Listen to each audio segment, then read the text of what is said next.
Once upon a time, there was a man named Haria who lived in a small town with his wife and 2 children. Haria was hardworking and always tried different businesses to support his family, but somehow nothing ever worked out for him. The reason? Whatever business Haria started, his clever neighbor Madhav would copy him and somehow manage to attract more customers. If Haria started selling vegetables, Madhav would start selling them too, at a lower price. If Haria opened a tea stall, Madhav would open one next to it and make sure his tea tasted better. One day, Haria sat outside his small house, looking worried. His wife, Saida, sat beside him. "What's wrong?" she asked gently. "What else?" Haria sighed. "Whatever business I start, Madhav copies it and takes away all my customers. I don't know what to do anymore." Saida thought for a moment and said, "Why don't you try selling pumpkins? They're easy to grow, and no one else is selling them in the market." Encouraged by his wife's suggestion, Haria decided to give it a try. The next day, he bought a cart full of fresh, sweet pumpkins and set up a small stall in the market. He stood proudly and began calling out, "Come, come! Sweet pumpkins for sale. You won't find better pumpkins anywhere else." At first, people gathered around Haria's stall. His pumpkins were large and fresh, and customers were impressed. It seemed like Haria's luck was finally turning. He started making good money and returned home that evening with a wide smile on his face. But Haria's happiness didn't last long. The next morning, when Haria reached the market, he saw Madhav sitting right next to him, selling pumpkins. And not just any pumpkins, Madhav was selling them at a cheaper rate. "Come, come! Sweet pumpkins for just 20 rupees each," Madhav shouted. Slowly, Haria's customers started walking toward Madhav's stall. Haria's face fell as he watched his business collapse right in front of him. That night, Haria sat at home, frustrated. "Why does he always have to copy me?" he said angrily. Saida sat down beside him. "Don't worry, why don't you try selling fish instead? Not everyone knows how to handle fish. It might work this time." Haria replied, "Fine, I'll try one more time." The next day, Haria went to the river, bought fresh hilsa fish, and set up a stall in the market. "Fresh hilsa fish, only 500 rupees per kilo," he shouted. People gathered around his stall. "Wow, fresh fish at a good price," someone said. Just when Haria thought things were getting better, Madhav showed up again. The very next day, Madhav started selling hilsa fish too, at 450 rupees per kilo. "Fresh hilsa fish, only 450 rupees per kilo," Madhav shouted. Once again, Haria's customers left him and went to Madhav. Haria's face turned red with frustration. That night, Haria threw down his towel in anger. "I've had enough.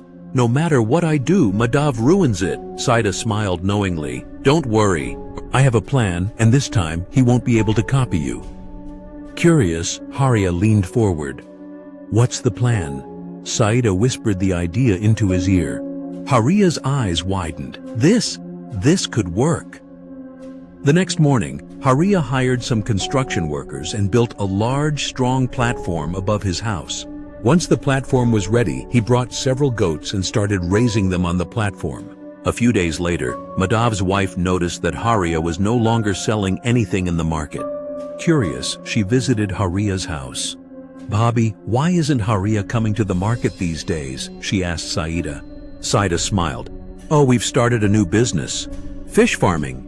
"Fish farming?" Madhav's wife frowned. "Yes, we've built a platform above our house and started raising fish there. The fish are growing fast. Soon, we'll sell them and make a lot of money." Madhav's wife ran home and told him everything. "If Haria can do it, why can't I?" Madhav said proudly. The very next day, Madhav built an even bigger platform above his house and bought more fish than Haria. "I'll sell my fish before Haria and make more money," Madhav grinned. But then the monsoon arrived. Heavy rain poured down for days. The weight of the platform filled with more water weakened the structure. One night, there was a loud crack. Madhav woke up to find the platform collapsing. The fish fell through the roof and water started flooding his house. Madhav and his wife stood helplessly as the house filled with water and debris. The next day, Madhav saw Haria standing at his door, smiling.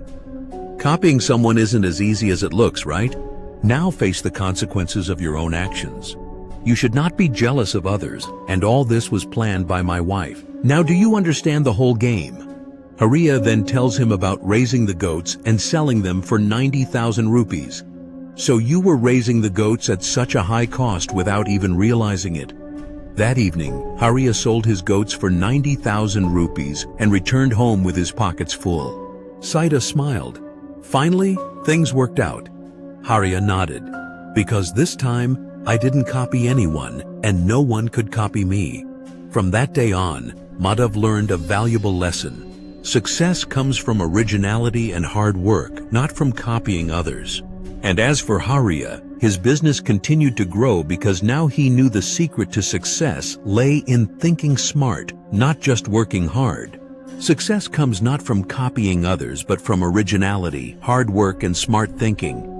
Hariya faced repeated failures because Madhav kept imitating his business ideas. But when Hariya used creativity and strategic thinking, he finally succeeded.